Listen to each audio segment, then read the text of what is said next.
We want to go back to this story that has captured the attention of so many people, really internationally. There's new information on this so-called thrill kill murder of a college athlete in Oklahoma that suggests that the young men who told police that they killed Chris Lane basically for the fun of it, basically out of boredom, was what one of them said, may have had more of a plan going on here. James Johnson says that his son was targeted by those same teenagers, and he says that this entire thing may be nothing more than some kind of twisted gang initiation. Johnson told that to the Sydney Morning Herald. He said, the way I understand it, this man's from Oklahoma, there's a list that pops up with my son's name on at the top of the list and 4 others that they say they're going to bump off. I don't think it was an initiation. I know it was an initiation. My son told me it was an initiation. They live in the area where all of this happened, and he claims that his son has had dealings with these young men. And we use the term loosely. Joined now by David Webb, host of The David Webb Show on Sirius XM Patriot and co-founder of Tea Party 365 and a Fox News contributor, and Tamara Holder, also a Fox News contributor. Welcome to you both. You know, I don't know what's worse. You know, kids killing out of boredom, as these suspects appear to have done, or the rising fear of gang operations that may have been involved here, David? It's a combination of both, Martha, and what we really also see is a moral decay. When you look at these kids that are running wild, gangs are going to try and come into neighborhoods. That's what they do. It's part of their model. But when you have families that are involved, parents are involved in a community that's not in decay, moral or otherwise, you can resist a lot of that.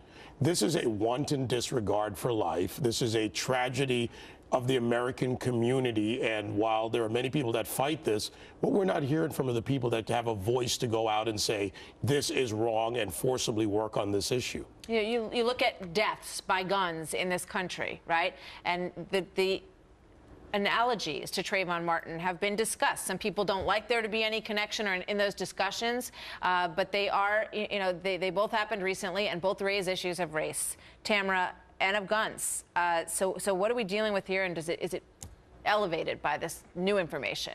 Well, I actually don't think it's about race as much as it is what David said, the moral decay of society. But why do we have that? Because we're cutting education from our schools. We're cutting the arts. These are kids who said they were bored. Let's just say, for the sake of argument, that it wasn't a gang initiation and what they said was true.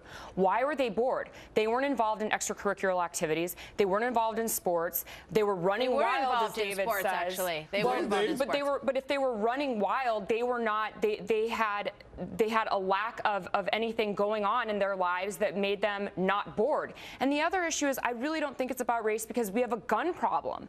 The story that you talked about earlier today, was a kid who walked in with mental health issues, which is another issue, mental health issues, with an AK-47 into a school. And it was a black woman who talked him, the white boy, out of that. All of the white mass shootings, or all of the mass shootings, are white men who are doing this, okay, not blacks. I've got to correct something Tamara said, though. We don't have a gun problem. What we have is someone that had a gun illegally. You're not allowed to own a weapon, as this young man did, and I use that term loosely. So he had an illegal gun. The legal gun ownership is not the issue here. The fact that we have a system where it's not just education, but single-parent birth rate, when you look at the growing percentage of single-parent births, and people who, frankly, aren't qualified to have children and raise them correctly are just having babies. It's generational. But you don't have a resolution for this. Now we have, this is now, Martha, an international, this is now an international problem. Taking guns off the street is not the issue here. I never said that. I'm not anti-gun, and let me make that very clear. But now we have an international problem where other countries, Australia, and we get a lot of tourism from Australia, and Australia has a lot of power throughout the country, saying don't travel to America. Do you know how much that hurts American society? But we also have to look at this realistically. And Martha, we get these calls for don't travel to America, and look, I understand the grief of the parents. There is no amount, no parent should bury their child.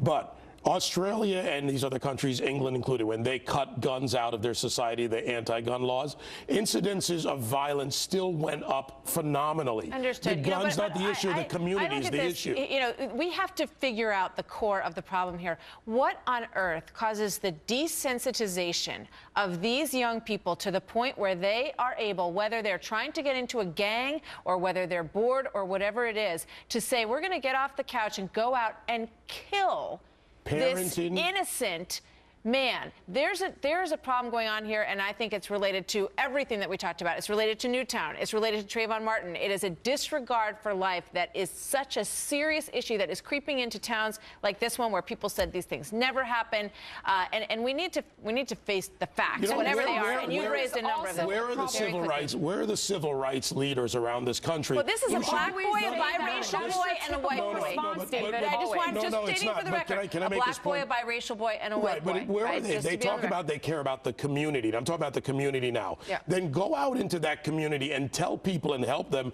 and work with them to realize that this is not a way forward for you or your life. David, if they were there, you would say that they're there for the cameras and whatever. That's not what I'm saying. Now, I just want to say one other issue that I think is very important for people watching, whether or not they agree with me, and that's the Facebook issue.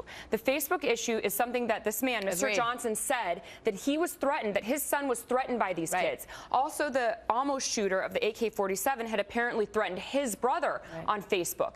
Facebook, Twitter, all of these threats are major issues that we have to deal with in America. Social media has upped the ante. It amps up these kids, and it is a place where they are putting out these messages in such a vile way in this case, and we need to get our arms around it. So many of these huge issues. It's a big part of the disconnect between human life and technology, and it desensitizes. We're going to talk about this a lot more. Thanks, you guys. David, Tamara, thanks. Good to see you both.